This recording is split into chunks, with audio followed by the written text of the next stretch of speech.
শীতের মাঝেই ধেয়ে আসছে বৃষ্টি। বৃষ্টি কেটে গেলেই পড়তে পারে কনকনে শীত। আসসালামু আলাইকুম প্রিয় দর্শক। শীতের মাঝে আজ 9 ডিসেম্বর বাংলাদেশে এসব বিভাগে হতে পারে ভারী থেকে অতি ভারী বৃষ্টিপাত। কোথাও কোথাও সিটিফোঁটা বৃষ্টিপাতের সম্ভাবনা রয়েছে। তো কোন কোন জেলায় এই ভারী বৃষ্টিপাত বা সিটিফোঁটা বৃষ্টিপাতের সম্ভাবনা রয়েছে তো আমরা এই মুহূর্তে দেখে নেব। তো চলুন আমাদের সাথে আমরা লাইভ স্যাটেলাইট মোডের মাধ্যমে আপনাদেরকে দেখিয়ে দেবো কোন কোন জেলায় বৃষ্টির সম্ভাবনা রয়েছে।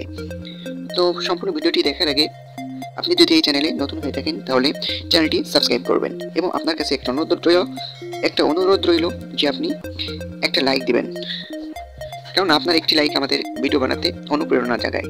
তো প্রিয় বন্ধুরা, দেরি না করে আমরা আবার খবরটি জেনে নেব এই মুহূর্তে। তো প্রিয় বন্ধুরা, আমরা প্রথমে দেখব কোন কোন জেলায় আকাশ মেঘাচ্ছন্ন এবং বৃষ্টির সম্ভাবনা রয়েছে কোন কোন জেলায়। এই মুহূর্তে বাংলাদেশের খুলনা, বরিশাল, কুমিল্লা, ঢাকা, মেহেরপুর, রাজশাহী, এদিকে ময়মনসিংহ, সিলেট এবং কালাই, রংপুর এসব বিভাগের জেলা উপরে মেঘে আচ্ছন্ন এবং যে কোনো মুহূর্তে বৃষ্টিপাত হতে পারে এসব বিভাগে। তো প্রিয় বন্ধুরা, কোন কোন জেলায় আজ 9 ডিসেম্বর রাতের ভেতরে বৃষ্টি হতে পারে এবং আগামীকাল 10 ডিসেম্বর বাংলাদেশের কোন কোন জেলায় এই সব বিভাগের কোন কোন জেলায় বৃষ্টি হতে পারে সেটা আমরা এ পর্যায়ে দেখব। তো আমরা বৃষ্টিবাহী মোডে চলে যাচ্ছি। এই মুহূর্তে আমরা বৃষ্টিবাহী মোডে চলে আসলাম। তো আমরা বৃষ্টিবাহী মোডে এসে আমরা দেখতে পাচ্ছি এই মুহূর্তে রাতের ভেতরে বৃষ্টি হওয়ার সম্ভাবনা রয়েছে বাংলাদেশের। আজ 9 ডিসেম্বর রাতের ভেতরে বৃষ্টি হওয়ার সম্ভাবনা রয়েছে সিরাজগঞ্জ, শিগরা, রাজশাহী এবং মহাদেবপুর এবং মেহেরপুর এসব বিভাগের জেলায় আজ 9 ডিসেম্বর রাতের ভেতরে বিক্ষিপ্তভাবে সিটিফোঁটা থেকে মাঝারি ধরনের বৃষ্টিপাতের সম্ভাবনা রয়েছে এবং বাদবাকি বাংলাদেশের এই যে খুলনা, ঢাকা এবং সিলেট এসব বিভাগে বিক্ষিপ্তভাবে সিটিফোঁটা বৃষ্টিপাত হতে পারে আজ 9 ডিসেম্বর রাতের ভেতরে।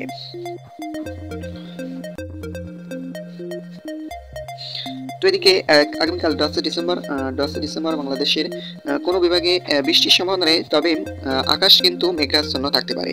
আকাশ মেঘাচ্ছন্ন থাকতে পারে কোন কোন বিভাগের জেলায় সেটা আমরা এই পর্যায়ে দেখে নেব। আগামীকাল 10 ডিসেম্বর বৃষ্টির সম্ভাবনা নেই, তবে মেঘাচ্ছন্ন থাকতে পারে এবং সকাল নাগাদ ভোর নাগাদ কুয়াশা পড়তে পারে বাংলাদেশের প্রায় প্রত্যেক বিভাগের জেলায় কম বেশি কুয়াশা ঝরতে পারে এবং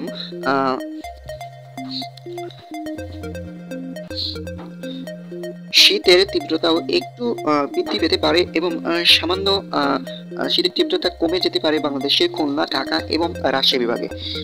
এসব বিভাগে শীতের তীব্রতা কমে আসতে পারে কিছুটা। তো এই ছিল আজকের মতন। এমন লেটেস্ট আবার খবর জানতে আমাদের সাথে থাকুন। ধন্যবাদ। আসসালামু আলাইকুম।